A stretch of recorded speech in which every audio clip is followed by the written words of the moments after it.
ईश्वर ने अपने स्वरूप का रूप माँ को बनाया है, जिसमें बालक अपने आप को पूर्ण रूप से सुरक्षित महसूस करता है।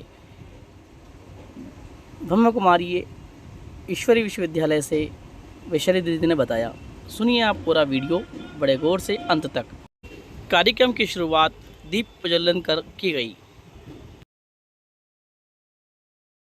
और साथ ही साथ में कुछ लेयर जो उसके साथ में स्प्रेड हो जाते हैं, जो कि मोस्ट कॉमन तरीके से इस रूप में आगे बढ़ता जा रहा है।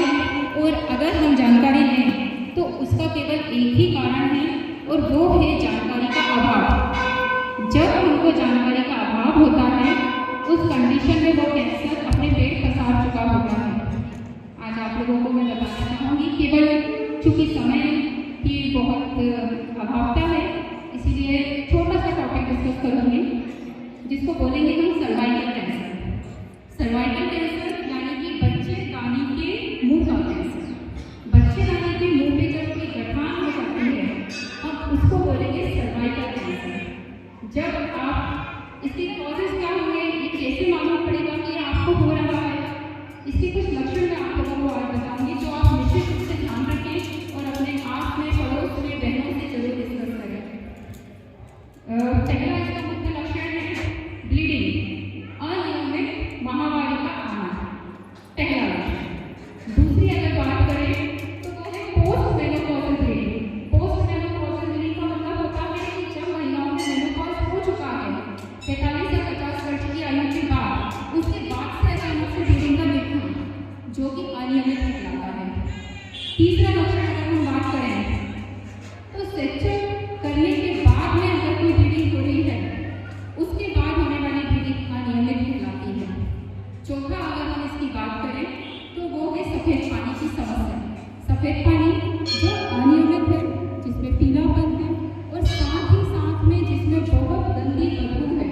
अगर इस तरह के कोई भी लक्षण, साथ में कुछ और लक्षण जैसे कि नीचे पेड़ों का दर्द होना, पीछे अपने हिप्स की हड्डियों का दुखना, अगर इस तरह के कोई भी लक्षण आपको या आपके आस-पड़ोस में महसूस हो रहे हैं तो आप तुरंत अपने डॉक्टर से संपर्क करिए।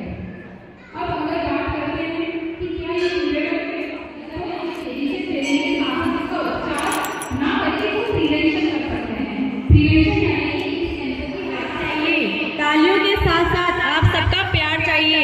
जान तभी आएगी महफिल में, तालियों की झनकारों से उठने वाले आपके हाथ चाहिए। उठाइए हाथ। कार्यक्रम को आगे बढ़ाते हुए मैं कुमार शिवेंद्र सिंह राजपूत को बुलाना चाहूंगी।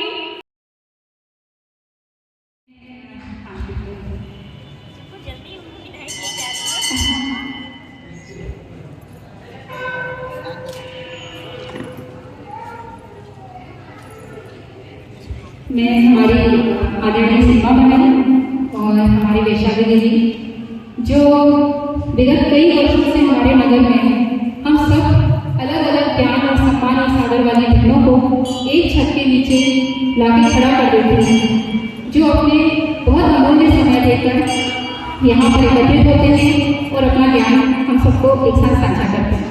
तो मैं आज आप दोनों का सम्मान करना चाहती हूँ। ये मेरा सौभाग्य है कि मुझे आप लोगों का सम्मान करने का मौका मिलेगा। प्लीज सीमा दीदी और वैशाली दीदी सभी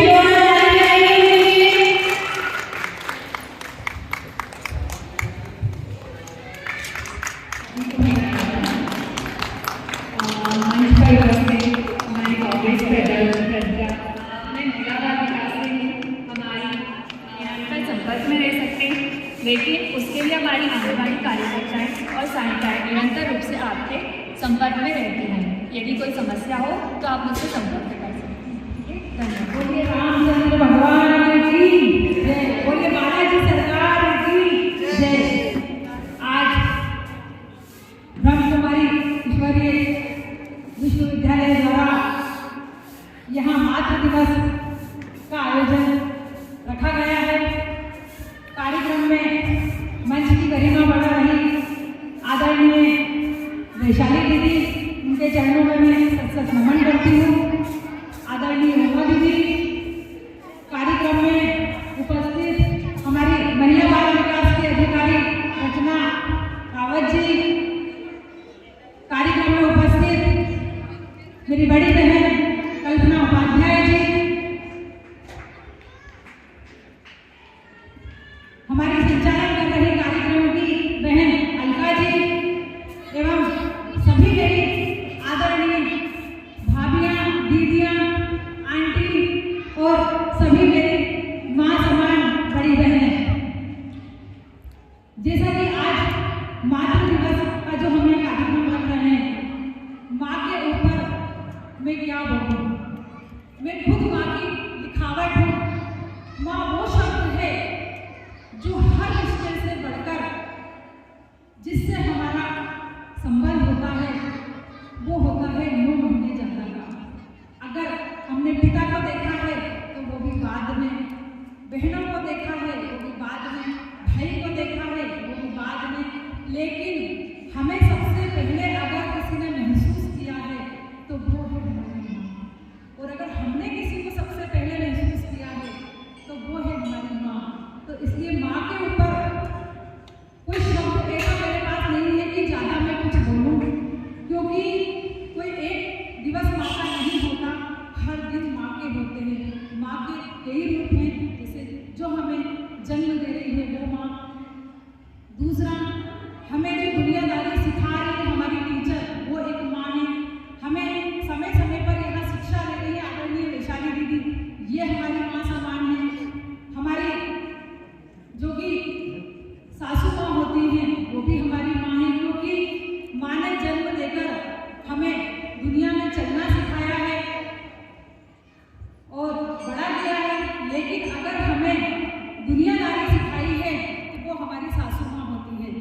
इसलिए माँ और सासू माँ दोनों का ही हमारे जीवन में बहुत महत्व है और हमारा दायित्व बनता है कि हम हर समय हमारी दोनों माँ को याद रखें। मैं आप लोगों से भी कहना चाहती हूँ, हमारी माँ के लिए जितना फर्ज है उतना ही हमारी सासू माँ के लिए भी है। मैं हमारे यहाँ बहुत सारी बहुएं भी बैठी हैं, हमारी बहनें भी बैठी हैं, सभी आज अपने अपने घर जाकर माँ का सम्मान तो करें ही, लेकिन साथ में सासू माँ का भी करें। इससे आपका उनकी निगाह में जो सम्मान बढ़ेगा, उससे आपके परिवार में खुशहाली आएगी। आप लोगों को कुछ समझ में आएगा कि वाकई में ये भी हमारी एक सम्मान की पात्र माँ है, क्योंकि जीवन में हमें जो उन्होंने दिया है वो भी एक सम्मान के पात्र है। उन्हीं के सहारे हम आगे का जीवन जी रहे हैं। मेरी बहनों से यही कहना चाहती हूँ कि एक दिन माँ का नहीं, हर दिन माँ का है, हर दिन माँ का सम्मान करें। कोई जरूरी नहीं कि हम शाल उड़ाकर या माला पहनाकर ही माँ का सम्मान करें। सबसे बड़ा सम्मान वो होता है कि अगर हमारी माँ ने या सासू माँ ने हमें डांट के कोई शब्द बोल दिए तो हम चुप रहें, सबसे बड़ा सम्मान है। हम हमारे घर परिवार की गरिमा बनाए रखें, वो हमारे माँ का सम्मान है। बाहर, घर के बाहर हमारे मुँह से हमारी सासू माँ या माँ के लिए कुछ ना निकले, वो हमारा सम्मान है और वही माँ का सम्मान है। तो मेरी बहनों, सबसे पहले हम अपनी जन्म देने वाली माँ, दूसरी हमारी सासू माँ, दूसरी हमारी टीचर, चाहे आपकी उम्र 90 साल की भी क्यों ना हो रही हो, और हमारी टीचर कहीं मिल जाए तो उनका चरण वंदन करें, क्योंकि उन्होंने भी हमें संस्कार, शिक्षा बहुत कुछ सिखाया है। ऐसी बहुत सारे रूप होते हैं। मासी माँ, जेठानी भी हमारी माँ के बराबर है, तो बड़ी बहनें भी हमारी माँ के बराबर है। हर रिश्ते को समझें, उनको महत्व दें, अपने परिवार में भी खुशहाली आए और खुद भी खुश रहें। यही मेरी शुभकामनाएं हैं। धन्यवाद। यहाँ और हम महिलाओं के लिए बहुत गर्व का दिन है। और क्या मेरे पास कोई शब्द नहीं है कि कैसे मैं इस मातृ दिवस को शब्दों में लेकर आऊँ। फिर भी यहाँ मंच पर उपस्थित हमारी ब्रह्मा कुमारी, जिनके सानिध्य में ऐसे अनेकों अनेक